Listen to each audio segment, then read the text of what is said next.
Everyone, I hope आप सब ठीक होंगे। मैं भी एकदम बढ़िया हूँ। तो हम स्टार्ट करेंगे आज नया टॉपिक। कौन सा? मुगल डायनेस्टी। हम कल तक में हम देख चुके थे सल्तनत एरा। सल्तनत एरा में हमने क्या क्या देखा था, एक बार मैं रिकॉल करा दी थी। 5 डायनेस्टीज देखी थी हमने। कौन कौन सी? सबसे पहले slave dynasty, Khilji dynasty, Tughlaq dynasty, Syed dynasty and Lodhi dynasty. फिर हमने इन सबका आर्किटेक्चर देखा था। अब आज हम पढ़ेंगे मुगल डायनेस्टी। अब मुगल डायनेस्टी, मुगल भारत में कैसे आए, सबसे पहले कौन आया था, कैसे आया था, पहले हम थोड़ी बात कर लेते हैं, फिर हम आगे देखेंगे। तो जैसे कि आप सबको पता है, सबसे पहला मुगल भारत में कौन आया था? वो आया था बाबर। कौन आया था? बाबर। बाबर आया था। अब पहले हम देखते हैं बाबर कौन था, फिर हम देखेंगे कैसे आया था। तो बाबर यहाँ का नहीं था। बाबर कहाँ का था? बाबर था उज़्बेकिस्तान का। उज़्बेकिस्तान में एक जगह पड़ती है, कहाँ पे? फरगना। कहाँ पे? फरगना। फरगना, ठीक है। अब फरगना कहाँ पड़ता है? आज का उज़्बेकिस्तान के अंदर। कहाँ पे? उज़्बेकिस्तान। कहाँ पर बर्थ हुआ था इसका? फरगना में हुआ था। फरगना कहाँ पड़ता है? उज़्बेकिस्तान में। अगर आपके पास ऑप्शन आता है कि बाबर कहाँ से आया था, तो फरगना भी सही होगा और उज़्बेकिस्तान भी सही होगा। मतलब मान लो ऑप्शंस में आपको उज़्बेकिस्तान दे रखा है, फरगना नहीं दे रखा, तो आप उज़्बेकिस्तान पे टिक कर सकते हो। और मान लो फरगना दे रखा, उज़्बेकिस्तान नहीं दे रखा, तो आप फरगना पे भी टिक कर सकते हो। दोनों इसके सही आंसर है, ठीक है। अब जैसे मैं हूँ, मेरे को बोलेंगे कि मैं जयपुर की निवासी हूँ, ठीक है, हाँ, पर मैं ये भी तो बोल सकती हूँ मैं राजस्थान की निवासी हूँ। जयपुर में मैं रहती हूँ, मैं राजस्थान की निवासी हूँ, हाँ। फिर हम यही बोल सकते हैं कि मैं तो इंडिया की भी सिटीजन हूँ, ठीक है, ठीक है। तो तीनों चीज सही होगी। तो इसमें भी तीनों पॉइंट सही होंगे। कौन कौन से? फरगना तो उसका जगह है जहाँ वो रहता था, उसकी जो टेरिटरी कौन सी थी? उज़्बेकिस्तान। और इनको एक और बोला सेंट्रल एशिया, क्या सेंट्रल एशिया से भी आया है, तो सेंट्रल एशिया भी सही होगा, फरगना भी सही होगा, उज़्बेकिस्तान भी सही होगा। इसके बाद में इसका जो बर्थ ईयर है, मतलब ईयर वैसे याद रखने की जरूरत नहीं है, पर फिर भी पढ़ लेते हैं, अब लिखा है तो पढ़ लेते हैं। कितना? 1483 एडी, क्या 1483 एडी इसका जन्म हुआ था। इसके बाद ये 11 साल की उम्र में, 11 साल की उम्र में राजा बना था। अब राजा बना था, पर किसकी मदद से राजा बना था? हाँ, सपोर्ट ऑफ दौलत एहसान बेग।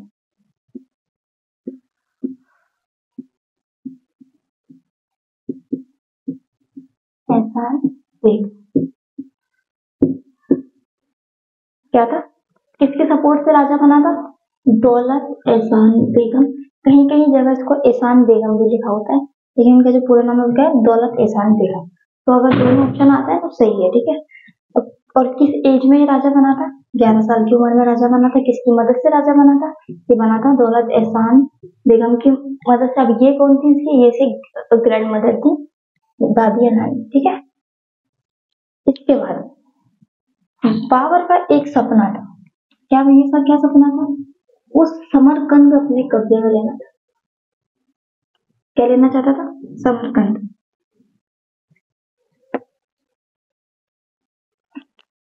समरकंद अपने कब्जे में लेना चाहता था। वो कुछ टाइम के लिए इसने समरकंद पे अपना कब्जा भी जमा लिया, ऑक्यूपाइड कर लिया था, ठीक है। पर जैसे ये समरकंद पे अटैक करने के इसने समरकंद को जीत लिया, पीछे से इसके हाथ से फरगना निकल गया। फिर ये फरगना को बचाने गया, तो इसके हाथ से समरकंद भी वापस चला गया। फिर ये कहता है, अरे भगवान, ना मुझे आपने घर का छोड़ा ना घाट का छोड़ा, ना तो मेरे पास समरकंद बचा, ना मेरे पास फरगना बचा, ना मेरे पास फरगना बचा। अब तो भगवान कह रहे थे, तू क्यों ये नीट वगैरह की कोचिंग में पढ़ा हुआ है? मैंने तेरे लिए कुछ बड़ा सोचा है। क्या सोचा है? तो आईएएस बनने का एक दिन। हाँ जी, आईएएस बनेगा। आईएएस का मतलब है ये तो हिंदुस्तान का राजा बनेगा, तो क्या है समरकंद इसमें पड़ा हुआ है। तो फिर ये वहां से निकलता है समरकंद समरकंद और फरगना से निकलते समय ये आता है 1504 AD में।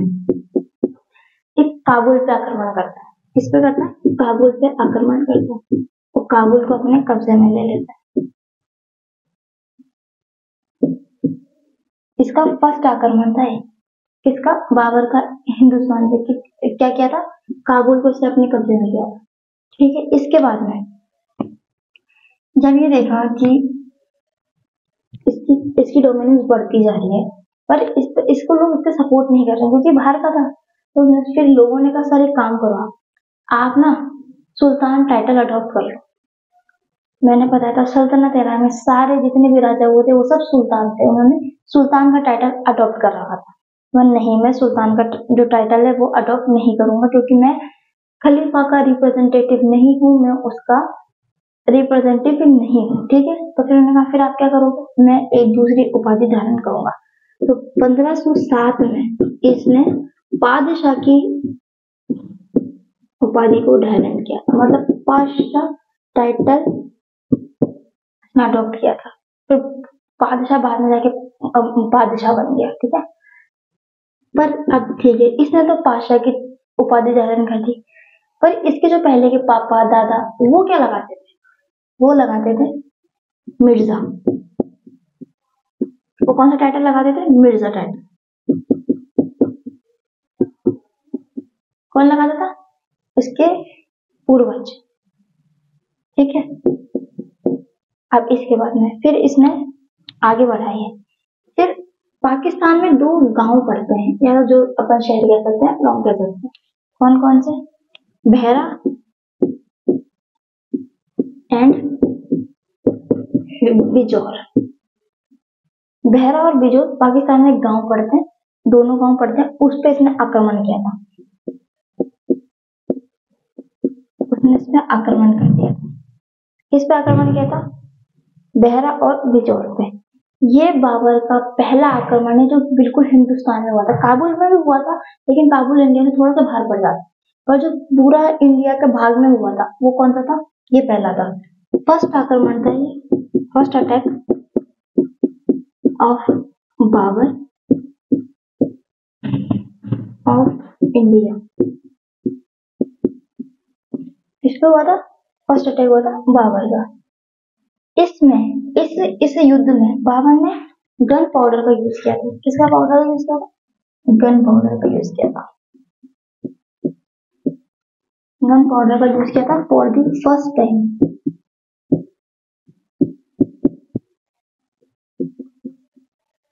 First time in India. तो क्या क्या हुआ था? बाबर ने इस पे अटैक कर दिया था और ये बाबर का पहला अटैक था जो बिल्कुल इंडिया पे हुआ था। इसके बाद में इस युद्ध में बाबर ने गन पाउडर का यूज किया था। Gun powder first time use हुआ था, कहाँ पे हुआ था? इंडिया में फर्स्ट टाइम यूज हुआ था। फिर ये करके इसने बहरा और बिजौर को भी अपने कब्जे में ले लिया था। इसके बाद में इसके 3 और आक्रमण हुए, लेकिन वो 3 आक्रमण इतने सफल नहीं है, मतलब सफल तो है पर इतने इंपॉर्टेंट नहीं है कि हम उसको पढ़ें। हम इसका 5वां आक्रमण पढ़ेंगे। वो कौन सा है?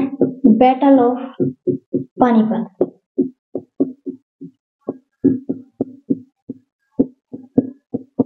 फर्स्ट बैटल ऑफ पानीपत किस किस के बीच हुई थी? बाबर और इब्राहिम लोदी के। वो हम कल पढ़ेंगे। ये पूरी पानीपत की जो बैटल है वो हम पढ़ेंगे कल।